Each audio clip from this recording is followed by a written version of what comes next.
ഉടുമ്പൻചോല മണ്ഡലത്തിലെ തെരഞ്ഞെടുപ്പ് ചിത്രം പരിശോധിച്ചാൽ മണ്ഡലത്തിലും വോട്ടെടുപ്പ് പൊതുവെ സമാധാനപരമായിരുന്നു. അനിഷ്ട സംഭവങ്ങൾ ഒന്നും തന്നെ ഒരു ബൂത്തുകളിലും റിപ്പോർട്ട് ചെയ്യപ്പെട്ടിട്ടില്ല. വിവരങ്ങളുമായി KM രഞ്ജിത്ത് ചേരുന്നുണ്ട്. രഞ്ജിത്ത്, ഉടുമ്പൻചോല മണ്ഡലത്തിലെ ഒരു തെരഞ്ഞെടുപ്പ് ചിത്രം എങ്ങനെയാണ്? വിശദാംശം.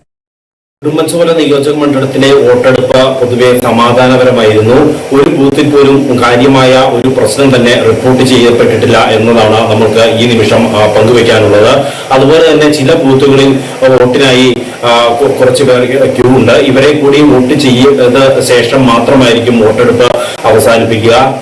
മണ്ഡലത്തിൽ ജനവിധി നേടിയ പ്രധാന മുന്നണികളിലെ സ്ഥാനാർത്ഥികളെല്ലാം തന്നെ ഇന്ന് രാവിലെയോടെ തന്നെ അവരുടെ വോട്ടവകാശം അവരുടെ ബൂത്തിൽ നിർവഹിച്ചു. ഇടുക്കി ജില്ലയിൽ ജനവിധി നേടിയ പ്രധാന രാഷ്ട്രീയ നേതാക്കളെല്ലാം തന്നെ അവരുടെ വോട്ടവകാശം ഇന്ന് രാവിലെയോടെ തന്നെ രേഖപ്പെടുത്തിയിരുന്നു.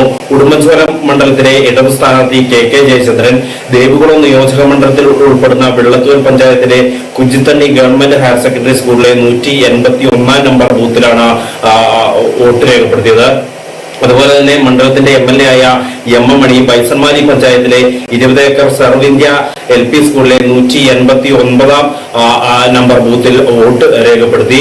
UDF സ്ഥാനാർത്ഥി advocate Senavathi Venu Nedumkandam government vocational higher secondary സ്കൂളിലെ 105 നമ്പർ ബൂത്തിൽ വോട്ട് രേഖപ്പെടുത്തി.